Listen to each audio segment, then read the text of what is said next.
Ladies, children, sheep. Yeah. Anyway, I have no idea why I keep doing that.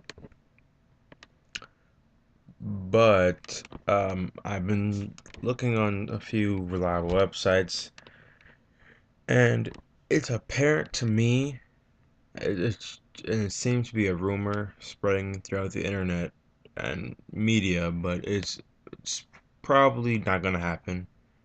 But it's looking a little bit to seem like the Amazing Spider-Man 2 is trying to set up somewhere down the line of a Sinister 6 appearing in Spider-Man. I'm sure it probably won't be 3. Maybe if there's a 4, maybe 4 or 5.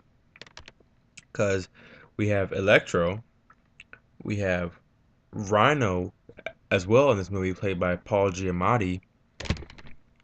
We have some guy. I think he's on Revolution. Uh, he's playing the Vulture.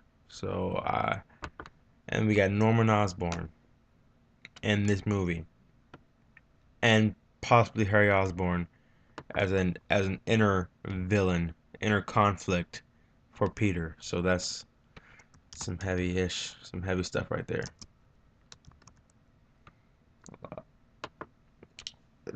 It seems like hopefully they're not going with the Spider-Man 3 route with the overabundance of villains and then not really being able to compensate the story with those villains.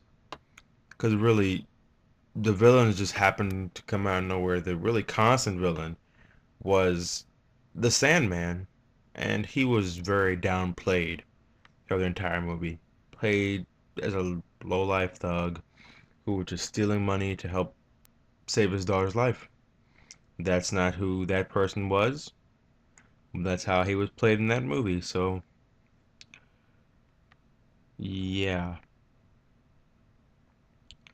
So, hopefully, they're not going that route, but it looks as though they are, because we have Paul Giamatti in this motion capture type machine.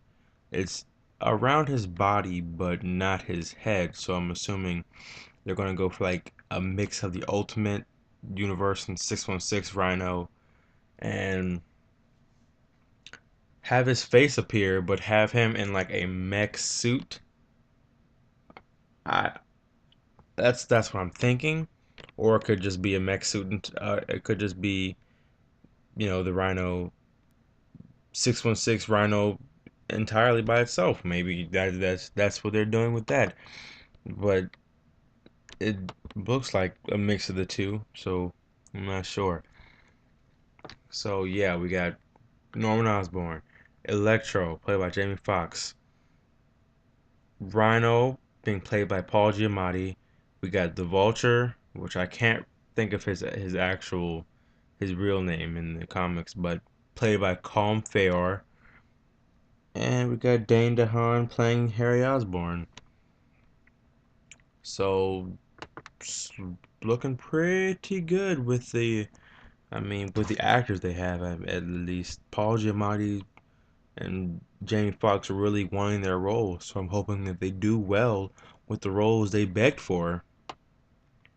And I'm hoping that Chris Cooper, who's playing Norman Osborn, delivers a solid Norman Osborn.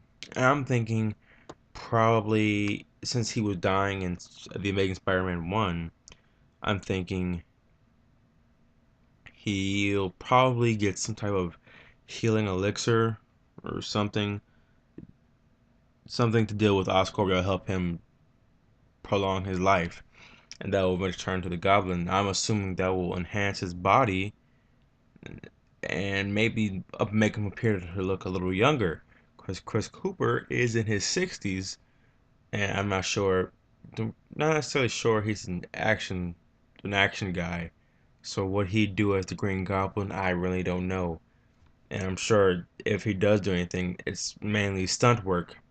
And when I mean stunt work, I mean someone else is doing his stunts, and they just happen to use his face in dialogue scenes. So, that's my thoughts. This is looking pretty good so far, but I'm hoping they're not going this Spider-Man 3 route, which is, what it looks like. So leave your comments down below. Let me know, players. And as always, stay epic, my friends.